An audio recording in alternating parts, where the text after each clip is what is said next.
So I'm sure that a lot of you are out there looking for an S197 Ford Mustang GT, like this one right here. Mine is quite rare. It's Legend Lime clear coat, medium parchment interior, manual transmission GT. It's one of 300. And you just might find one for yourself as well, or in a different color if you don't like this one. Prices for the S197 Ford Mustang GT are plummeting. The V6s are going even lower. It makes sense. But there are things you need to know before getting your very own Ford Mustang GT from this generation.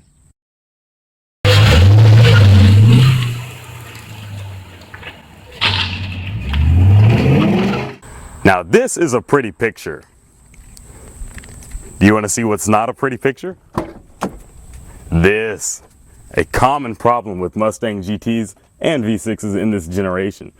A lot of people warned me that it was going to come all the way down, and well, as of right now, the only thing holding it up is packaging tape. Yeah, kind of gross. Make sure that this isn't coming down at all, and if it is, use it as a sales leveraging point to try to drive the price down. If it hasn't happened to you and you own one of these cars, it will.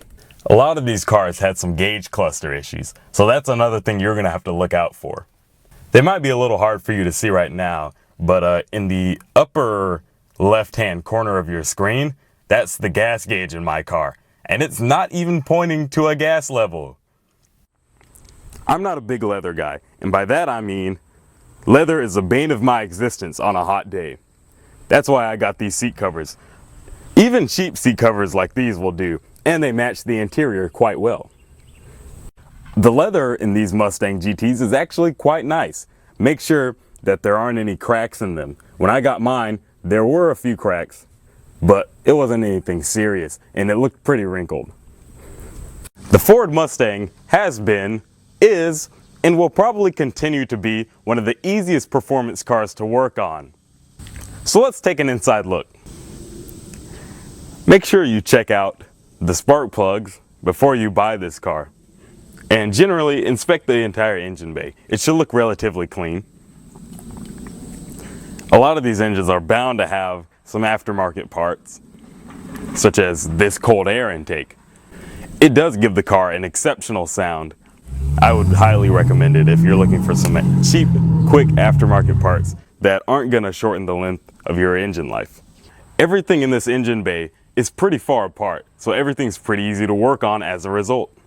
But you can't talk about the engine of this car without mentioning the spark plugs, which are a huge pain in the neck. These spark plugs have a two-piece construction, which makes them exceptionally difficult to get out, replace, or work on. Another thing that you're going to want to inspect on this car when you buy it are the tires. A lot of Mustang owners, before they give up their Mustangs, like to have a little bit of fun. Make sure that the tires aren't too low. As for me, I'm more of an all-original guy, so I actually really like the stock bullet rims. But if you'd like to customize your pony, there are plenty of custom wheels available. One potential problem people see with the stock rims is the fact that there's a ton of wheel gap, about this much. So a lot of things about this car will really catch you off guard.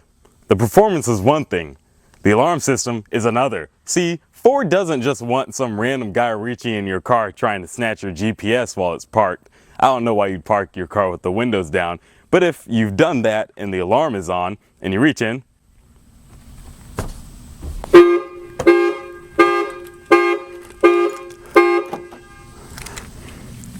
that happens. For me, picking the Ford Mustang GT was a no-brainer. It's very easy to see the appeal, and Mustangs run in my family. If you pick this car, know what you're getting yourself into. A fun time. I guarantee that you'll love your Ford Mustang GT.